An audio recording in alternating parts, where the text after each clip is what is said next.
Good morning. It is so great to be with you. I am Pastor Joanne, and normally I get to attend our Scripps campus. We live a little further north, but it is so wonderful to be here. If I haven't had the chance to talk with you yet, I would love to talk with you after service. I'm married, and we have two kids, a 10-year-old and an 8-year-old, and we're at the phase of life. Tell me if you recall this, if you've had kids, where if it's quiet in the house, we know something not good is going on. Anyone else? Yeah. So my husband and I, we try to steal away little moments of time where we can talk to each other. And so we're in one part of the house talking, and the kids are making noise, they're playing, and then all of a sudden it gets quiet. And I'm like, where are they? They're not, I go in and check in the TV room, they're not watching a TV, they're not in the kitchen stealing snacks. I'm like, where are they? So I go upstairs, their room is upstairs. And I go upstairs and I walk in their bedroom, and they're in there quietly playing together. And I think to myself, this is a miracle. I have two boys. I want to ask you today, do you believe in miracles? Like, really? Do you believe that God has the power and the will and the ability to change something? Now, I don't know that that was a miracle. It was a miracle in my mind that my boys were getting along together. But do you believe? We're going to be talking today and looking at a story in the Bible of a miracle that Jesus did. Because when we're in this series called At the Table, when we come to the table, when Jesus is a part of our conversation, a part of our mealtime, part of our daily lives, miracles happen. And I'm not just going to share a story with you from the Bible about a miracle. I'm going to share some of the miracles that are happening, something that's happened in my life as well. You see, for hundreds of years back in between the Old Testament and the New Testament, there were hundreds of years where God was silent. And there wasn't a lot going on. There was no more prophecy. There was no more miracles. There might have been things, but they're not recorded for us. But there was this period of silence. And so when Jesus came into the world, it was a really dark time, and people were looking for hope. They were looking for something to believe in, something that could change their circumstances, because about 10% of the entire population at the time where Jesus came into the world was wealthy. Only 10% was wealthy, and everyone else, the other 90%, were poor, were the down and outers. Talk about wealth disparity. It was an incredible time of racial divisiveness. You see, the Romans controlled everything. And the Jews, who were not part of the Roman culture, they were oftentimes subject to that. They were heavily taxed by the Roman government. The Roman government was ruled by a military dictator at this time when Jesus came in. And so when Jesus started performing miracles, when he came on the scene and gave people hope that something could be different, that they could see healings, that they could see lives transformed, situations changed, their sins forgiven, people started following him. They started listening. So my hope today is that you will see that God doesn't just see our needs as obstacles, but our needs are opportunities for God to reveal who he is. And he did in this Bible, and I'm going to share with you other things. Because one of the things that God is, I can tell you, is he is powerful. He is capable to come into a situation and change it. So we're going to be in our Bibles in John chapter 6. If you have your Bible with you, you can open it up. I'm going to be reading from the Bible. And what's neat about this miracle is it's actually recorded in all 4 of the Gospels. So it's kind of cool. If you want to sometime today or later this week as you're in your devotional time, just open it up and look at the different stories, this same story recorded, because each author records it a little differently. But we're going to be reading out of the book of John, but I'll kind of fill in with some different parts from other of the Gospels. So we're going to start with verse 1. So like I said, people had started hearing that Jesus was doing miracles. They heard that he was healing the sick. So they started trying to find him. Because if you needed a healing, if you needed a miracle, wouldn't you want to try to find the person who was providing that miracle? Like you might have heard in the news about what's happening what happened at Asbury Theological Seminary. And I saw all these people. Basically, there was this period of worship where they would just like for hours, they were in their chapel just worshiping God, and people started flying there to go see what God was doing. That's what happens when miracles happen. So we're going to start in verse 1. Sometime after this, Jesus crossed to the far shore of the Sea of Galilee, that is the Sea of Tiberias. Now, it's said in one of the other Gospels that Jesus was tired from performing miracles, so they went away. They were like taking a break, like, we're going to go take a break and go on the outside of the town. So they go up on this mountain. And what happened while they're on their break? Well, a great crowd of people followed him because they saw the signs he had performed by healing the sick. Then Jesus went up on a mountainside and sat down with his disciples. You see, people hear about Jesus, and so they follow him to the mountain. They want to get in on it. So as Luke describes this story in his gospel, he says that they had been there for a long time. John, we don't really get that picture in the book of John, but Luke says that they had been there and that on this mountainside, Jesus started healing people on the mountainside. The people come up and they had been there for a while. And so then this issue arises that Luke talks about where they've been there for a long time. It's getting later in the day. They're on the outskirts of town on a mountainside, and they start realizing, the disciples in the book of Luke say, well, shouldn't you like go tell the people to go back to town so they can get something to eat? Because now you've got this crowd of people that are on the outside of town and there's nothing to eat. This says there was like 5,000 people, which really they only counted the men, unfortunately, but there was really more like 15,000 people there. Have any of you ever been on Mission Bay or Fiesta Island during 4th of July? Yep, anyone? Okay, those of you who probably don't brave it, you're like, I did when I was younger, or I did when I didn't have kids. Imagine being on Fiesta Island all day, and then you run out of food. Like, you're stuck there, right? And like, there's no store to go by, and that's kind of the picture that we have here in this gospel. You see, you might be encountering a crisis or a problem. But I need to let you know today that our needs are not a surprise to God. This did not catch Jesus off guard, that all of these people were on the mountainside with nothing to eat, no food, no easy way to get something to eat. And so the crowd's needs did not come as a surprise. Jesus knew. He is always way ahead of us. One of the things we love to do as a family is we love going to the beach. It's something we haven't been to the beach in a while. It's been cold and rainy. Disappointing, San Diego, right? We love going to the beach. And every time we go to the beach, my kids say to me, I don't want to get in the water. I'm like, okay, but I know. So one time we're going to the beach, and we get to the beach, and the kids are like, Mom, I want to go in the water. Well, guess what Mom did? She came all prepared. I've got a change of clothes. I've got their swimsuits. I've got their goggles. I've got their beach and their swim toys. I've got their wetsuits. I was all prepared because I knew once we got there, they were going to want to get in the water. And that's how God is with us. He is way ahead of us, way prepared. God is way better than any mom or parent being super prepared. He understands so much greater than we can. And then this interesting thing happens in the book of John. Jesus asked this question. There's all these people there, and they're hungry, and so Jesus asked this question. He looked up and he saw the great crowd coming toward him, and he said to Philip, well, where shall we buy bread for these people to eat? Now, when I read this at first, I didn't think much of it, but I thought about it for a second. Jesus, who can heal the sick, did he really not know where to buy bread? So this is probably more of a rhetorical question, more of a, well, Philip, what do you think we should do about it?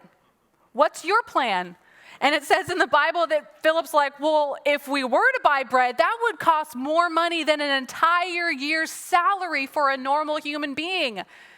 And Jesus begins the miracle. But I think Jesus asked this question because God's provision will often follow a test.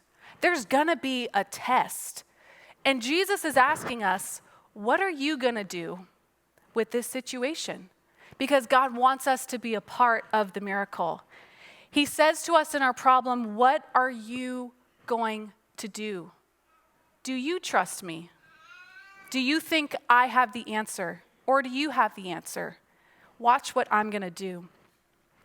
John actually calls this out in his gospel. He said he asked this only to test him, for he already had in mind what he was going to do. You see, there's often this process in miracles where there's a need.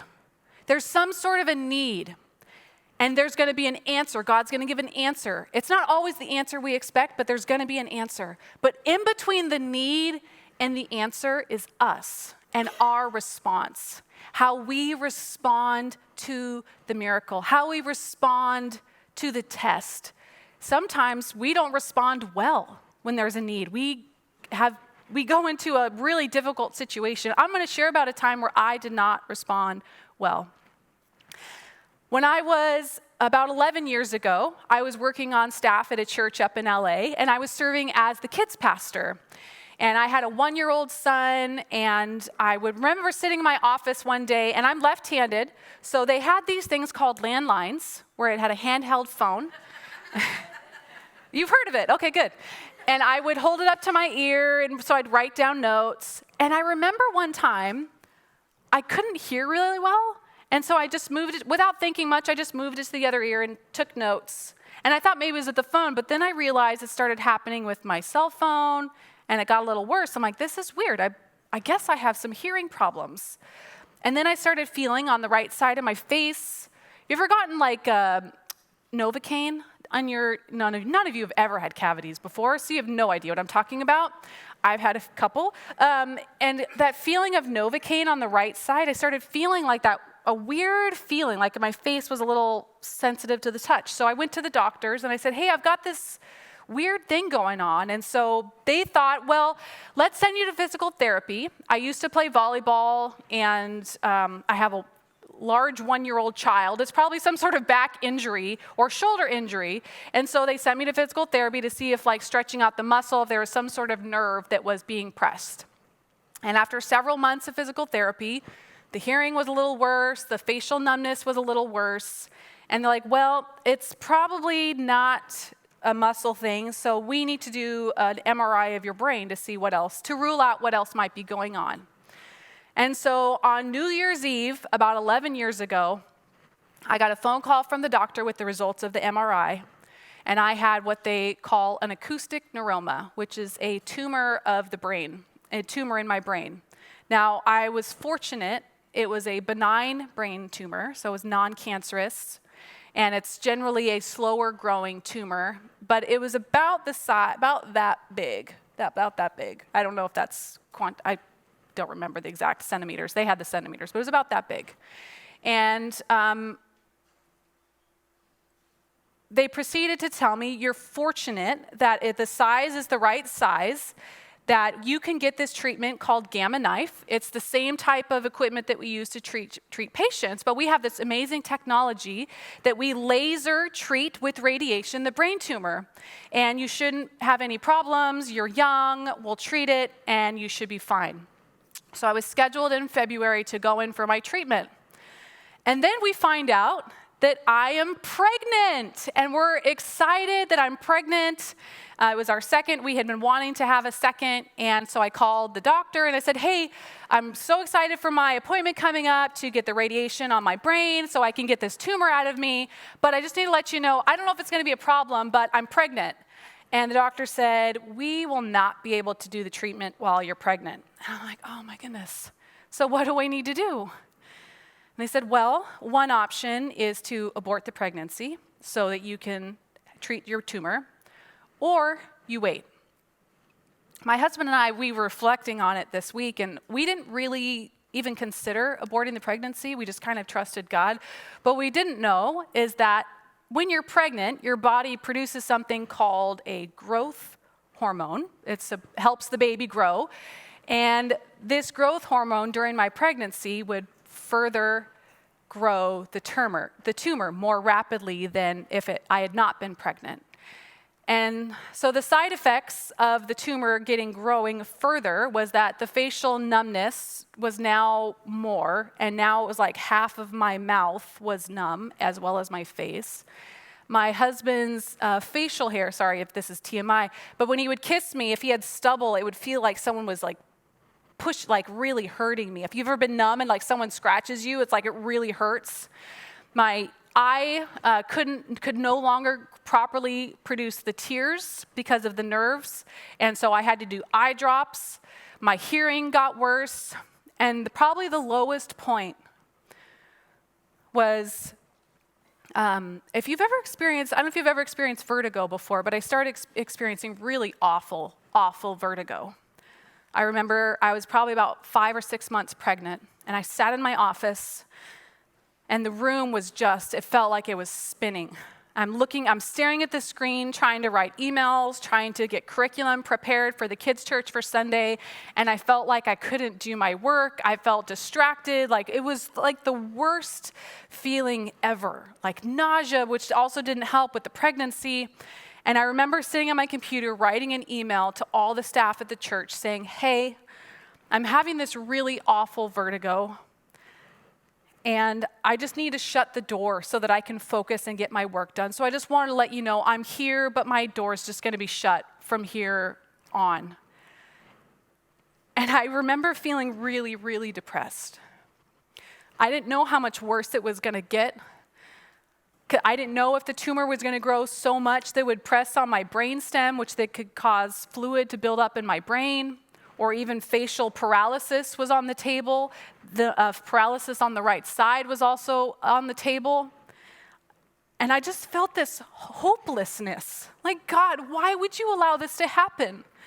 And I remember I could barely get myself out of bed for a couple of days. And my husband, who's just been a voice of God in really dark times in my life and a voice of wisdom to me, says, Joanne, you work at a church.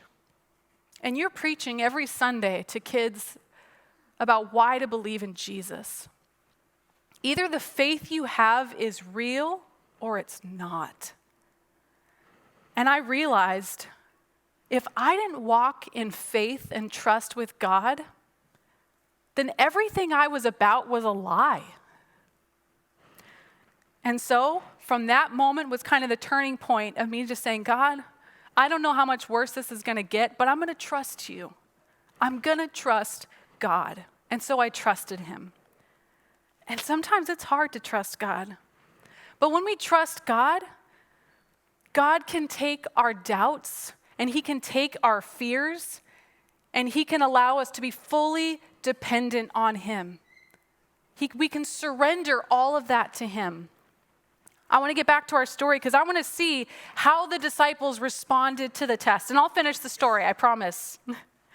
Because they get to see God do the miraculous. So we're going to be back in John, picking up in verse 8. So, one of the disciples, Andrew, he spoke up. They went trying to figure out, okay, God, what are we going to do with this miracle? So they went out into the crowd and they found this boy who happened to have a lunch with him. It says he had 5 small barley loaves and 2 small fish. And then Peter says, but how far will that go among so many people? Like, I can just picture with the disciples. They're like, oh my gosh, Jesus is like, figure out how to feed these people. So there was like, anyone have any food? Does anyone have any food? Anyone got any food? This one little boy walks up and says, I've got this small little Happy Meal. I got this small little lunch. I don't know what it'll do. And this is Peter's faith. This is how big Peter's faith is. He says, well, we found this, but I don't know what it's going to do. And that's all it took. Sometimes it's just that faith. The Bible says faith as small as a mustard seed. Sometimes all we need is just that tiny, tiny amount of faith. And even in what Peter said, there was still doubt. It's like, how far could this possibly go? I'd found this, but how far could it actually go? Doesn't that sound like faith and doubt all at the same time? And sometimes that's all God needs for us in the test. See, we have to bring to Jesus what we have, whatever it is. And we have to trust him to do the miraculous. Trust him to do the miraculous. Do you trust Jesus to do the miraculous? I don't know what situation is in your life. Marriage, finances, your job, health. Do you trust Jesus to do the miraculous? do you believe that he could do the miraculous? Have you given up praying for something that you prayed for years? Today, my prayer for you is that you wouldn't give up. That you wouldn't give up. Because remember, there's the need that you have, there's our response in the middle, and then there's God's answer at the end. Even though, this is what's so crazy to me about the disciples. They just watched Jesus heal sick people. They literally just watched him heal people from sickness. Maybe we've heard about leprosy. He healed people from leprosy. That he restored sight to the blind. They just watched a miracle. They literally just watched it. And yet, even after just watching Jesus heal someone, they still don't really believe that Jesus could do something with this small little piece of lunch. So in their mind, the disciples, which we do this too, they're like, okay, but Jesus is going to do that miracle, but I don't know if he can do this miracle. Okay, Jesus, you might be able to heal my friend, but I don't know that you can restore my marriage. Jesus, you might be able to do this, but I don't know if you'll be able to do that. Or you'll do it for someone else, but you won't do it for me. Faith is what we can bring to him. Like I said, bring to Jesus what you have. Oh, I already said this. Bring to Jesus what you have. And even if what you have is not much. Bring to Jesus what you have, even if what you have is not much. And so the disciples started doing what Jesus asked. They're like, all right, Jesus, you're in charge.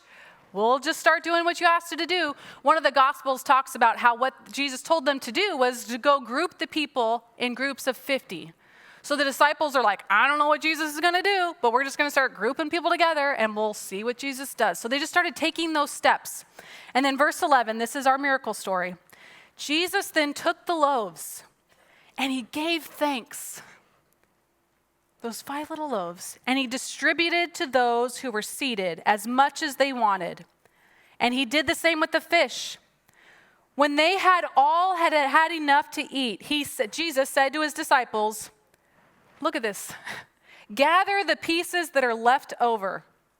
Let nothing be wasted. Not only did Jesus feed all of those people, those 15,000 people, with this small little happy meal, there was leftovers. How many leftovers? It says there was 12 baskets full. God didn't just provide the need. He provided beyond the need. He provided leftovers so that each one of those disciples, I can picture this, each one of those disciples after the miracle had a basket full. The 12 disciples, 12 baskets. They each had a basket so that when they walked away from that day, they're like, wow, God really did do that. I mean, this was bigger and greater than I could have ever imagined. Can you picture that? God doing something so greater, so much more beyond what you could ever imagine. Do we trust Jesus? Do you want to be part of a miracle? I hope that you do, because you actually already are. I was talking with Pastor Mike this week and some of our staff that have been here for a long time. This room that you're in, this whole property is a miracle. I'm going to share just a couple of quick little stories with you. So over there, we're doing construction over there to double the size of the elementary space for our kids because our kids are growing, and it's just amazing to see what God's doing.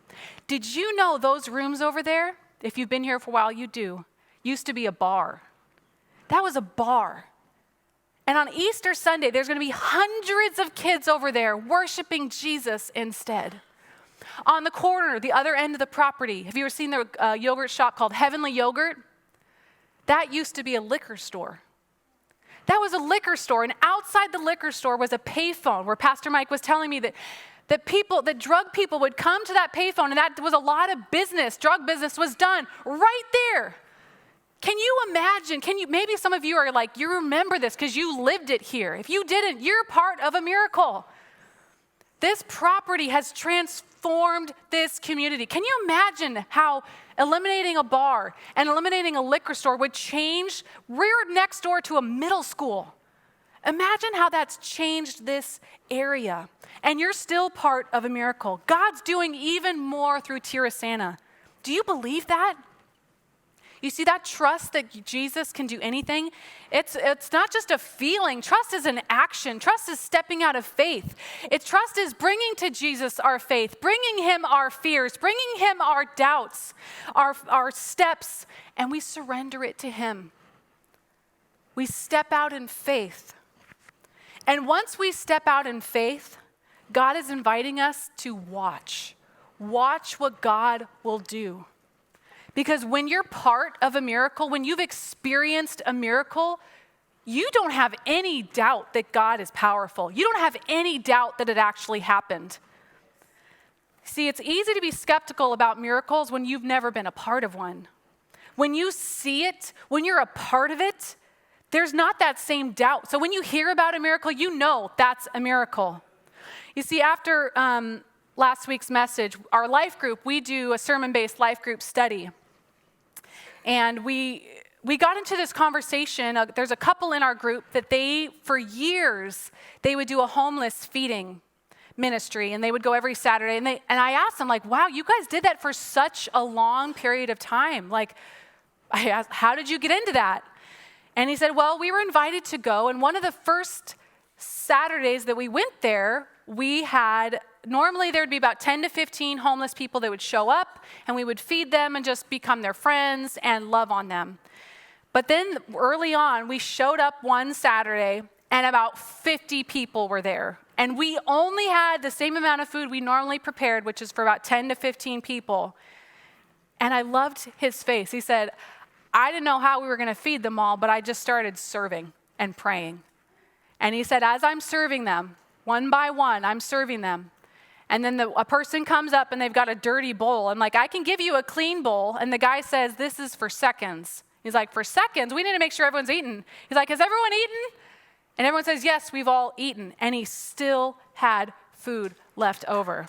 Do you think he believes that God can do a miracle, right? Yes, let's give God a round of applause. Yes, I don't want to stop that. It was the same with the crowd who witnessed what Jesus did. What did they do when they saw Jesus do that? This is what they said. After the people saw the sign Jesus performed, they began to say, surely this is the prophet who is to come into the world. This is the person who's going to come and change everything, going to restore everything. God wants to do miracles, but they're happening here today. Did you know all across the country, there are churches last year who saw no one get baptized, who saw no one accept Jesus for the first time. And here at Newbreak Church, across our 3 campuses, we've had 73 people raise their hand and make a decision for Christ. Isn't that amazing? Amazing. We've had 12 people make their declaration of faith through baptism. As Pastor Brian, next week you'll get to see, is it next week is baptisms, right guys? Yes. You'll get to see baptisms. It's an amazing thing to watch changed lives. Those are miracle stories that sometimes we don't get to know everything about. I asked our team to send me. I said, tell me what God's doing at Tirasana, because I'm watching the decision numbers. I'm watching our kids ministry grow and attendance grow. And I'm like, tell me what God's doing. And Bev Murphy, she serves on our hospitality team here. She sent me this story. This is a miracle that happened last Sunday. This week her dad passed away, suddenly, tragically. But this is what she wrote to me. My dad, Ken, came to church on Sunday here while visiting us from Utah. It was the first time I had spent time with him sober in over 10 years. He has been a believer for many years, but during this visit, I could see the transformation God had made in him. He fully relied on God and wanted to share his faith with me, knowing it would connect us. Last Sunday's message was the last time he would hear God's word, and it was a miracle for me. We talked about Luke 7:47, he who is forgiven little loves little. It was a great conversation, seeing reality come to my dad of what that meant. After he passed away, Pastor Marcus shared with me that he spoke to my dad, and he shared with Marcus that he had to be forgiven for a lot, so he has a lot of love to give. Those words have impacted me so greatly because we did not have an easy life. But my dad knew that my forgiveness was love, and he knew how loved he was when he went to be with our Father. Miracle for Bev. Awesome. What's happening in the kids ministry? They've got almost 100 kids coming in the middle of the week to come and hear about the Bible. That's what the story Superbook is all about. They're getting the gospel. They're getting the Bible shared with them. And that's multiplying. There's parents that are bringing other kids that have never heard the gospel before, and they're getting to hear the story. You're part of a miracle. Because when we're praying for miracles and we're praying and believing God to do something, it's exciting when it happens. So I'm back in this place where I've got the vertigo, I've got the hearing loss. And if you've ever had tinnitus before, it's like this ringing in your ears. It could sound like locusts, like all the time. Like I still have it some, where it's just like a shh all the time. If you've ever had it before, in one sense, it wasn't bad with a 1-year-old to have a hearing problems, because when I put my head to sleep, I have no idea what's going on. So that's the one benefit. You got to laugh, right? It's either laugh or cry. Sometimes you laugh. And I had this awful vertigo, the eye problem, the facial numbness, all of it. And I remember the church, the staff gathered around me, and they prayed. They laid hands on me and they prayed for me. And my vertigo went away. I don't know why. I don't know how it went. Well, I know how. I say that now because even me, sometimes I'm like, well, how, God? How did that? It was a miracle. It was a miracle that the vertigo went away. I shouldn't have had any symptoms go away. They don't go away when you have a tumor pressing on a nerve. The vertigo went away. And so time came for me to have my baby.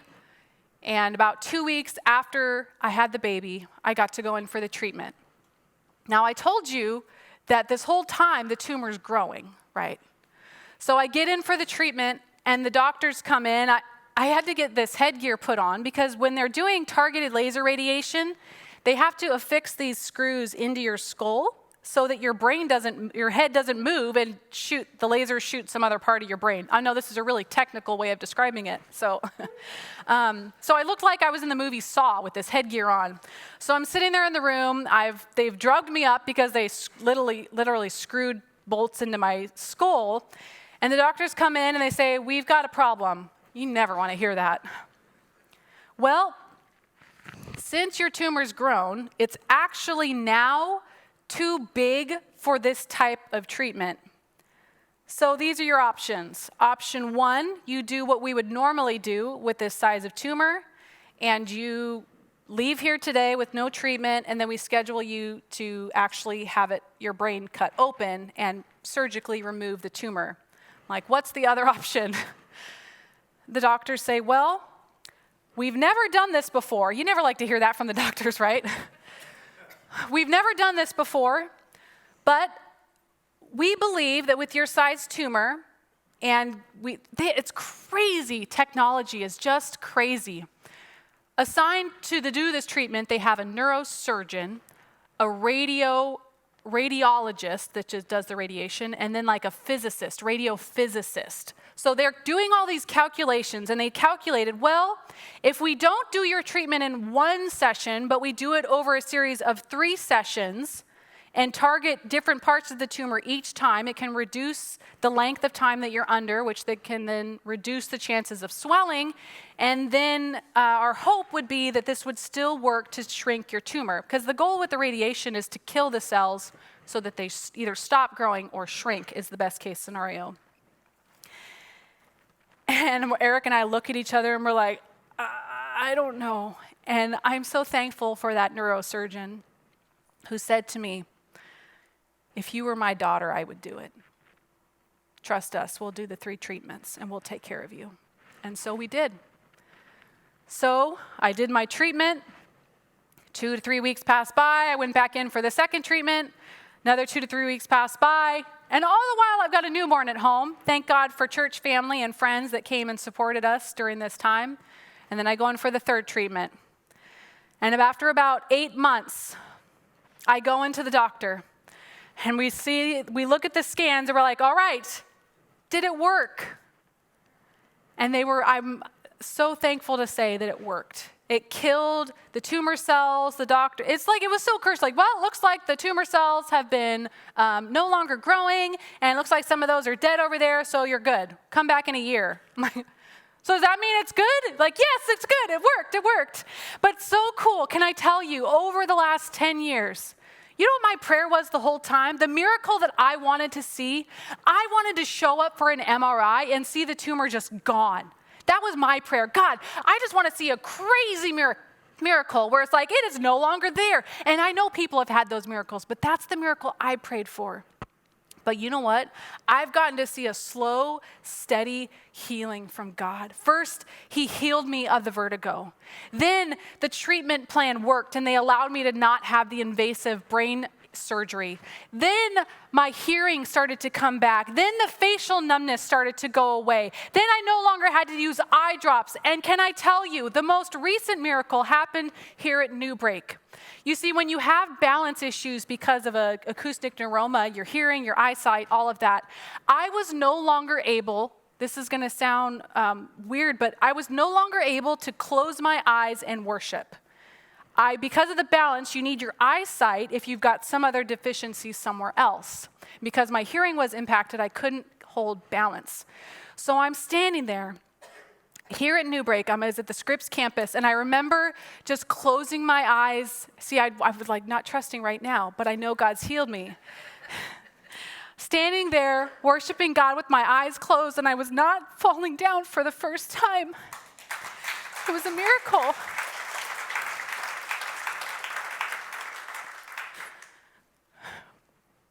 I don't know what you need. I don't know what miracle you've stopped believing God or praying for, but I'm here to tell you, God is on the other side of that miracle waiting for you to step out in bold faith. So I'm going to ask you to do a couple of things today. First, we're going to pray bold prayers. We're going to pray and believe that God can heal us, that God can heal our sicknesses. He can heal our problem. He can restore our relationships and our marriage. He can bring our loved ones that are far from God back to God. God is powerful to do it. The second thing I'm going to ask you to do is I'm going to ask you to take bold steps. I'm going to ask you to take bold steps. I wasn't planning to do this morning, but as they were worshiping, I was reminded of the people who gathered around me to pray for me, and I want to do that. I want to give an opportunity for that today.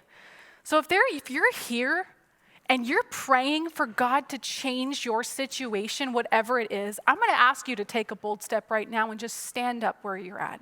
Right now, stand up. If you need a miracle, stand up where you are. I see people standing up. Don't be afraid. Maybe you've given up believing that God can do something. I can tell you, don't give up. Stand up because you believe that God can come into your marriage, that you can believe God can come into your workplace and situation, and He can change it. He can change it. Now, I'm going to ask those of you around to do something brave as well. Maybe you've never been a part of a miracle. Maybe you don't know. This may feel awkward for you, but I'm going to ask you to do what the disciples do and just do something crazy for God. Would you, if there's someone standing around you, would you gather and go just lay hands on them and pray for them? We're going to give a time to pray. And we're going to give some time to just pray right now. But I know some of you are going to receive a healing. And would you, as a result of the God doing something, would you tell bold stories? I shared with our team after we run through our sermons, and I shared with my team that as I was sharing my story during the run-throughs, Satan got in my mind and he's like, Joanne, that wasn't a miracle. That wasn't a miracle. And I had to say, yes, it was a miracle. It was a miracle. It didn't come exactly the way I thought, but God healed me, and He's continuing to heal me as I have no more facial numbness, no more numbness in my mouth, no more problems with my eye. And I know one day I'm going to have my hearing fully restored, and I'm believing God for that. Would you believe God today and tell someone that when God does something miraculous in your life? We're going to pray for each other. And you pray and believe that God's going to change your situation because He can and He will. Go ahead and pray for each other.